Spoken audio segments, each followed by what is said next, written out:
in maamulka ama shuruudii maamul goboleedka soo buuxiyo ama maamulka ugu dhow oo markaa maamul ah inuu ku biiraayo hadda xataa waxa falanqeynayay nin qabiir oo reer maartay qaatumo ah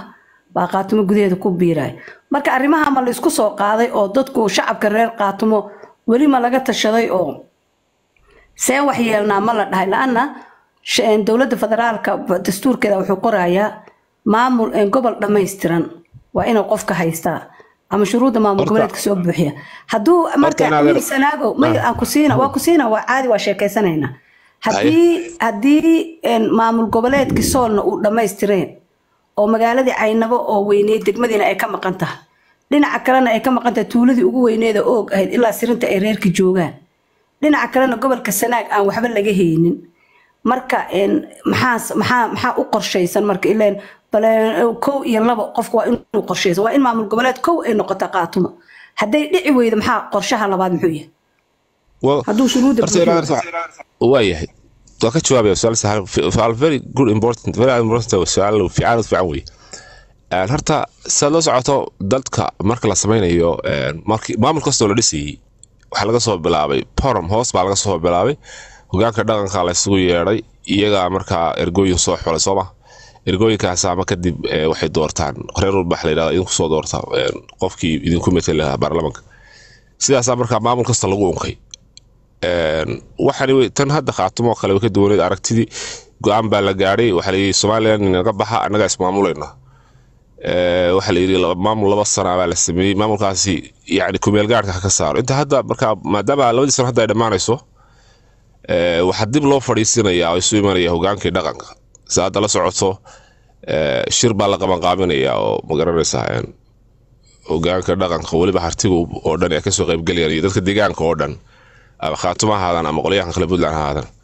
marka qorshe balaan oo weyn baa jira oo hadda la sacaanood laga karkarinayo waxa imanaya hogaankii dhaqanka imanaya qaatumo يعني qaabkii shape loo sameyn lahaa qaatumo de maamulaha magaranaysa rasmiya oo kamil gaar aan ahayn marka hawshaas hadda la saacad lagu karkarinaya oo hadda la magaranaysa laga shaqeynaya marka hawshaas marka waxay dhali doontaa maamulkii rasmiga ahaa ma warsan galiba qayb laga ku biiraya qaatumo oo qaatumo warsan galiba isku biiraya waxay noqonaysaa maaqil iyo qaatumo oo dawlad maamul rasmiya مخاطبان لفتر كذا معمول أهان لو دين كرايو دستور كفدرال كقبوات لسعتها حلقة ولا حتى الدور هذات هاي دولة فدرال كبد هوستي كرتا ما بدلان بقيب يعني هرتجي يغلبان خلي رير بدلان هرتيا بديه بهذا هرتجاس ويدين دبيه رير بدلان بقيب لقى السقاط يا خاطب لقى در يا لو معمول بارك على السبعين يا إذا رو أوبشن بدن بميز كسارن مركا أوبشن هذا وبعمل لقادن دونا إن شاء الله tan kale oo dhulka ka hadlayso dhulkan horta meesha la yiraahdo Caynaba waa magaalo yar Caynaba waxay xukuntaa magaalooyin iyo tuulooyin aad u badan Caynaba boqolkiiba markaan ku dhaho tuulooyinka Caynaba xukunto boqolkiiba 8 waxa dega qoladan waxa ka tirsantahay reer qaatba dega marka Caynaba marka magaalada Caynaba kaliya laga hadlayo de of course waxa weeye waxa dega beesha magaranaysa iyo waxa dega beesha mintaqad oo kale waxa dega Saacad Yunus dhinaca kale habar jecel degan oo Caynaba degan laakiin marka laga hadlayo deegaan ahaan geographically dhulka Caynaba xukunto de waa dhul mintaqana qaatuma marka de magaalo yaro magaranaysa laga yaabo aan kilometer square ahay de waxba magaranaysa because Caynaba oo dhan Caynaba meesha laga Caynaba intii xukunto dhan xaggan soo jiraan dhinacan waxay soo jiraan magaranaysa xaggan qaatumada bay soo jiraan marka Caynaba wax weyn ma aha oo aad buu yartay marka loo fiiriyo isku yaani geographical ahaan marka loo fiiriyo oo magaalada bay magaranaysa waxay noqonaysaa Somaliland ka tirsanaysa laakiin inteedii kale magaalada yaani deegaanka Caynaba xukunto wuxuu ka tirsan yahay qaatumo marka taasna dadku wax badan oo laga hadlayo waan arkaa tuulooyinka Caynaba ay xukunto dhan degma ahaan u xukunto waxay hoos tagaan qaatumo waa kun de xagan dhinacan marka waxa idin weydiiyay maadaama warsangali niman Puntlander ay yihiin oo 98 Puntland ay wax ka dhisteen dhinaca kalena 93 ay ku darsadeen nimankaas Somaliland idinku maxaad warsangali ku caashaqdeen oo gooni idin ah wadadeesa isu mareysaan ileen ceergaabo waxaa la yiri waa Somaliland oo odayaal dhahayaan arkay oo warsangeli gahayle dhulbahante xataa odayaashii maartay ugaaryahanka ah idinku marka hadii lacala isku darsataanba baran iyo dhaxar xagee u mareysaan ta kale maxaa warsangeli ku caashiqdeen idinka oo gooni idinku ilaa warsangeli waa Puntland maxaa ku caashiqdeen su'aal fiican horta anagu ma caashiqin laakiin ogow waxa jira hadii jeer tabasho siyaasadeed baa jirtay horta nacayb iyo jacayl maaha waxani laakiin dadka reer maakhir hadii jeer waxay qabaan tabasho siyaasadeed bay ka qabeen marka la yiraahdo markay timaado Puntland waa la socotaa mar madaxweyne kama noqon mar walba gudoomiye baarlamaan bay ka ahaayeen xitaa madaxweyne ku-xigeen kama noqon dhul baaxad weyn way leeyihiin oo marka laga soo bilaabo ilaa iyo dhahar oo mataqaana qardha wax yar u jirta ilaa iyo waxay degan yihiin ceergaabo agteeda marka dhul weyn bay degan gobolka Sanaag kamid ah boqolkiiba waxa dhigi kara dhul weyn bay degan yihiin marka iska daa fiiri habo daaqsinta iska dhaaf dhul degmo meeqa degmay Puntland hoostaga oo ah nimanka warsangeliga ma waa ku soo wada ku dhameeyo marka maadaama ay tabasho siyaasadeed qabeen oo hadii jeerna ma garanaysa arrinkaasna aanay ma garanaysa dhulkiina dhul weyn yahay maadaama Puntland ay tahay 5 gobol oo kale midalan waxa marka baahida loo qabo in 5 gobol ay meel qura wada joogan macna badan hadii tabashadii siyaasadeed lagu xalin karo intii ma garanaysa israaci kartaa laba gobol iyo ka badan Soomaaliya su'aasha ku soo noqo waxaan ku yiri warsangeli waa niman Puntland qayb kamid ah laba degmo oo kamid ah warsangeliga dhulkooda labadooda degmo waa Puntland laba degmay ku leeyihiin gobolka Sanaag waa Puntland dhinaca kalena ceergaabo waxay ku heshiyeen nimanka reer Somaliland oo degan inay nabad ku wada noolaadaan iyaga ogolaaday oo raali ka noqday marka maadaama warsangeli niman reer Puntland ay yihiin meel odayaasha warsangeli intay fariisteen ay dhaheen ilaa markii dhulka markii la isku dirsanayay oo daarood dhulka uu isku dirsanayay waxa imaaday elite-kiya imaaday waxa imaaday qof walba ulil amrigiisa imaaday nabadoonkiisa siyaasidiisa wixiisa meesha ku soo darsaday maadaama aysan warsangeli intay soo bixin ay meel shirin ayna dhihin wali annaga dhib waxaan ku qabnaa Puntland oo masiirka saasa naga maqan kuraasti maalintii aan ku heshiinay kursigaasa naga maqan ayna dhihin idinka see ku ogaateen warsangeli inay tabasho qabaan koow waa taas kursiga Puntland soo lama rabo qofka inuu isaga usoo waxa ku qoran dastuurka Puntland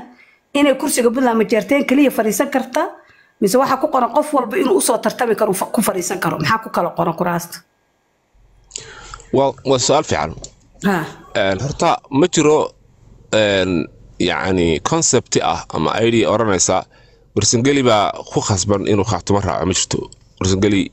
iyaga yani adku wada socota hadda shirar baa lagu qabtay qurbaha lagu qabanayay xamar baa shir lagu qabanayay siyaasiyiin waad aragtay waxaad ogtahay in mataqaana gudoomiyihii baarlamaanka Puntland oo ka soo jeeda mataqaana beeshaas ka soo jeeda in garow dhexdeeda inta xabad dabada inta xoog lagu riday xabad dabada laga galiyay waxa soo tabasho siyaasadeed waxaa soo kala dhacay de ma oran karno wax yar oo kale aan ku tusaaleyna suuq wax yar oo kale aan ku tusaaleyna suuq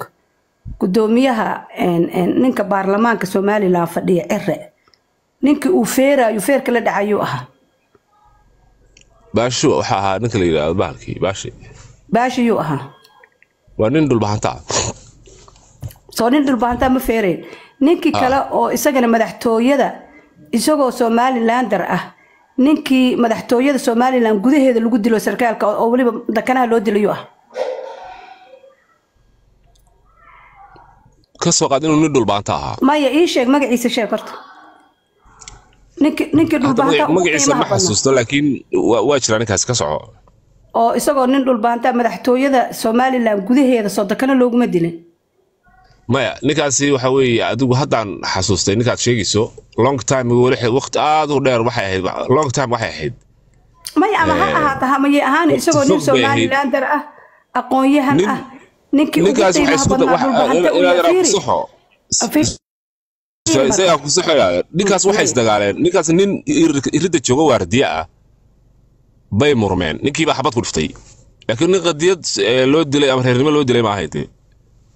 وعيد قاري مقرنسا ay tahay waxa ay sheegtaa sarkaalka ahayo isaga kan ka hadlayo inaad adoo raaliya tan kan ka hadlayo taasoo macnaha aragtida fiir aragtida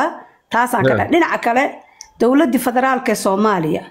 Maxamed Cabdullaahi Farmaajo oo madaxweynihii Soomaaliya ahaa baa wuxuu ka xirtay